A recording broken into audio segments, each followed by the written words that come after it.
Willie D Live.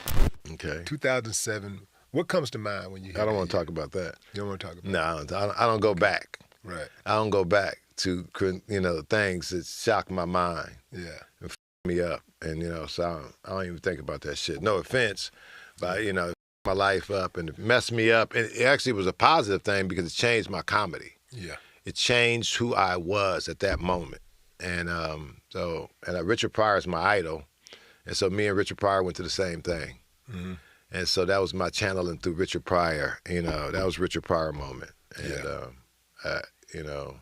it was a bad time in my life. And, people want to interview and talk. I don't talk about that bullshit. Right. It's hard to overcome that.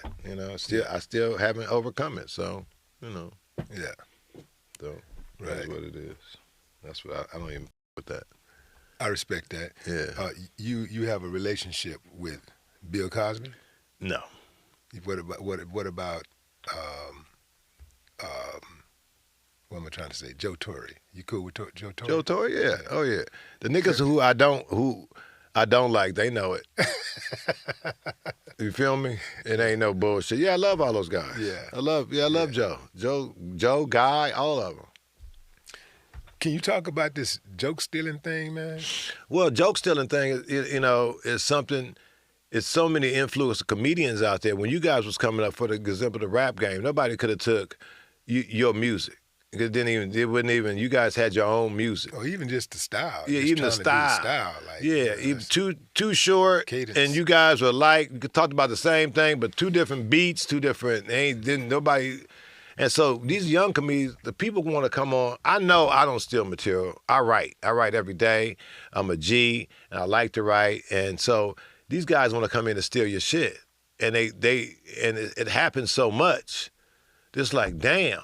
Either you got to defend yourself or you got to let the nigga know that you're going to step to him, and I take it personal. Yeah. I'm going to step to you. I don't give a fuck. I'm going to step to you, bitch. If you stealing my shit, fuck you. Fuck you and your family.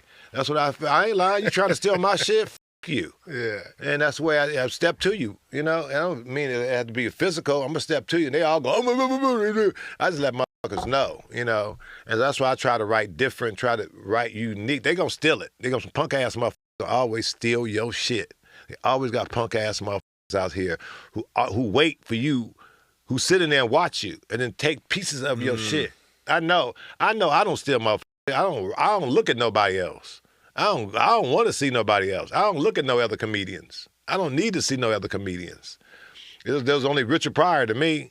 My top dogs, Cat Williams and these dudes. Other than that, I ain't feeling you. I enjoy you, but I'm not going to steal. And I don't even, if you going one way, that's why I never did nothing on COVID. Because all these niggas, every nigga did something on COVID. Same writing motherfucker. You didn't do one COVID joke? I had one COVID joke. I said, I like the mask, because you can talk shit to your woman. Bitch, you bitch. What'd you say? I said, I need to get rich. We need to get rich. That's the only joke I ever did.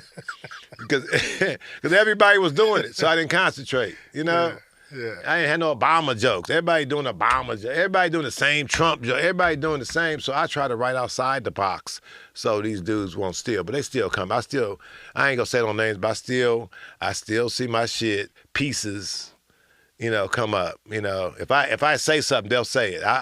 I'm a historian. I read. I research. I Google. You tell me about any timeline in American history, I could tell you what was going on and why, what was affected, and I utilize that, in my act. So, and so you hear little words. I'll say something, cornbread, and suddenly they'll just say cornbread. A little, Mm-hmm. So nothing you can do. It just, I got to the point where I say, well, it's flattery, Curry. That means you the best. These little bitch-ass motherfuckers stealing your shit, that means you the GOAT. They stealing your shit. But it's one thing for a guy to steal some material from the little guy. Yeah. But when they try to steal from somebody with a name already, somebody who can defend themselves, who can who has a platform to get the word out and put you on blast. That means... Why would somebody take that risk? Well, like the Steve Harvey thing, I think he might have been doing it bitch move. Not maybe stealing my material. Maybe giving the benefit of the doubt. Maybe one of his writers did it But we all know whose material it is.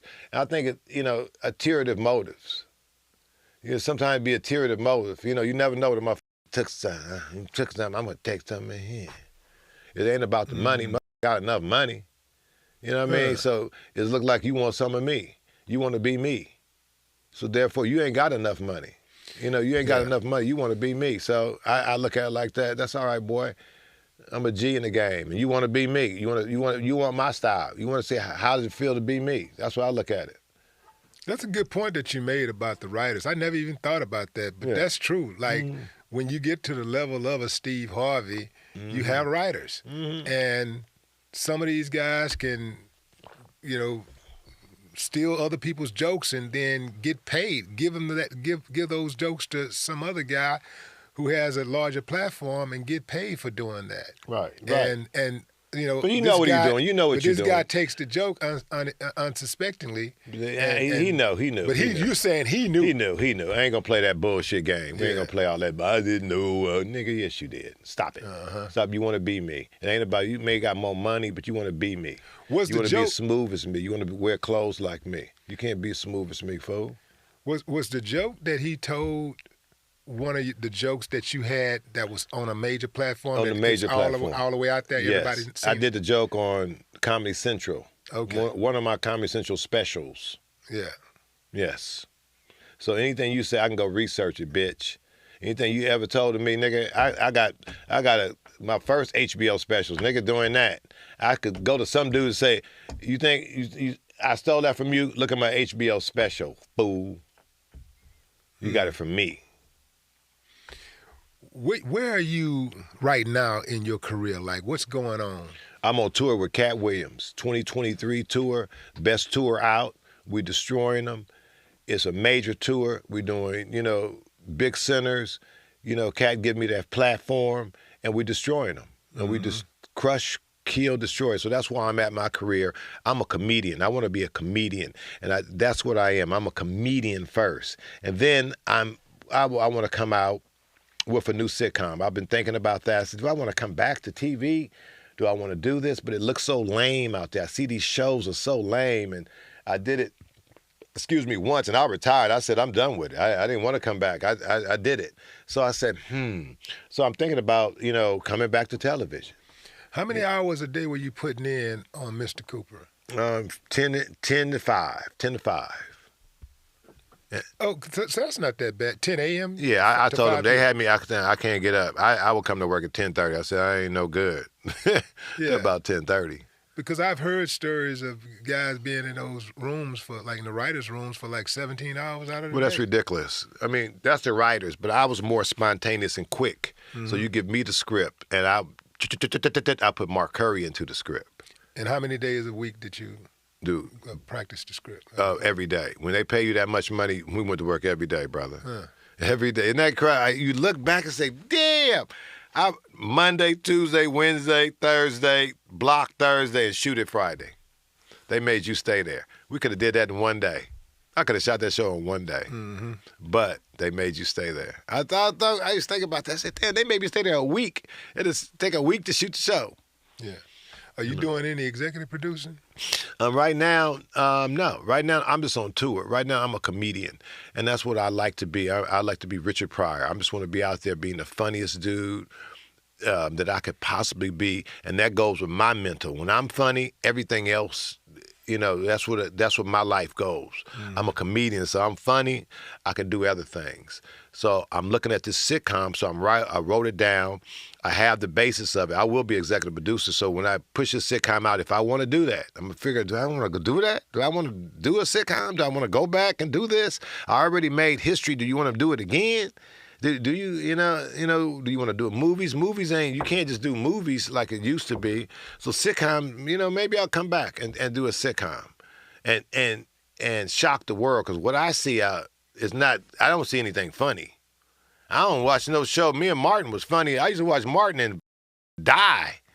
And I don't see anything like that. I don't see funny shows, like Mr. Cooper. Or I don't see that. So I would love maybe to come back and, maybe. Yeah. Maybe be fun. Yeah, the the funny stuff is few and far between when you watch these comedy shows now, these sitcoms. They're terrible. You watch these sitcoms, the jokes, the real jokes, jokey stuff, like that Martin and Cooper, back to back to back. Because we were comedians and we would put that influence into the scripts. They would give us basic scripts and me and Martin would take it up to another level. These people get the scripts and they just read what hey, let's get some coffee, honey. What about pizza? You don't like pizza? And they read them lines like, oh my God. See, when they gave me them lines like pizza, I said, Dad, put some cornbread on that pizza. Let's do this. And then, add a little ooh to it. They ever try to make you wear a dress? I did wear a dress one time. Only reason I did it, one time. Only reason I did it. Only reason. I told him I'd never wear a dress. But it was with Sherman Hemsley. And what was the situation? The situation was Sherman Hemsley was a landlord or something. And so I had to dress up as a woman to convince him. And it was a funny scene. So I said, now I don't do dresses, homie. But I said, with Sherman Hemsley, I'll do it. Do you regret doing it? No. Because it was with Sherman Hemsley. He was a legend. And I said, if I could do something funny with him, and I had to beat him off of me. It was hella funny. And so I didn't regret it. That's the only time I did that. Only time. And I got a story for the dress story. It's gonna really blow your mind. Joanna Man. Remember the show, the movie Joanna Man? Yeah. I was up. It was my movie. It was between me and Miguel Nunez. Right. They said, we like you. It's between you and him. So we sitting in there in the makeup room. They said, this audition. Okay, here we go. We got to save your eyebrows. I said, what? I said, no, you ain't saving my motherfucking eyebrows. I said, nah, we ain't doing that. Miguel Nunez said, I'll do it. He saved his eyebrows and got the part. Yeah. I said, nah. I told him, I ain't shaving my eyebrows and I ain't got the part. Nigga, you out of your motherfucking mind, you weird freaks. Do you think there's an agenda to emasculate black men definitely. in Hollywood? Definitely. You've seen it. You've seen it, yes. Yeah. Well, you look at the movie Panther. The movie came out, was incredible, powerful. Shit. That movie was the most incredible movie ever. Look, the second one that came out, it wasn't even a black man in the movie. What? You don't think that's imagery? Come on now. That was the most powerful movie you ever seen. A black man vibrating. Damn, what is this? Why you think Avatar came out and it stretched 3 hours? That nigga said, I'm gonna put another hour on Avatar so we can blow this shit out. This shit is too powerful. What the is beautiful? Black man, these powerful people, black powerful, come out the next movie, ain't no dudes in the movie. What? Yes, come on. Okay, so having said that, why would you allow them to do the dress scene? Why would you do the dress scene if you know there's an agenda to, emasculate black men? Why would you get him any ammunition? Because my ammunition, because you can't. I had a Teflon vest on because I showed my masculinity. I showed who I was, and the reason I had the dress on, I wanted to work with Sherman Hemsley. I thought it would be. I loved him, and he was physical, and he was trying to attack me, and so we was fighting. I said that's funny to me, and when I went in to do that scene, I remember we got into it with the network because they wanted full makeup. Me and the makeup dude, I put the wig on. He said, I said, that's all right, nigga. They ain't doing all that shit. He said, I remember he got to the network, Mark, but they have to put, I said, if I'm the one putting this makeup on in the scene, I wouldn't do it right. I said, give me this goddamn, I did it my own self. They were mad as shit. I remember that. They wanted to make me up as a lady. I was like, nah. And if you look at, I did the wig like this, let's go. And it pissed them off. But so I did it my way. I did it my way. So it didn't hurt me in any type of way.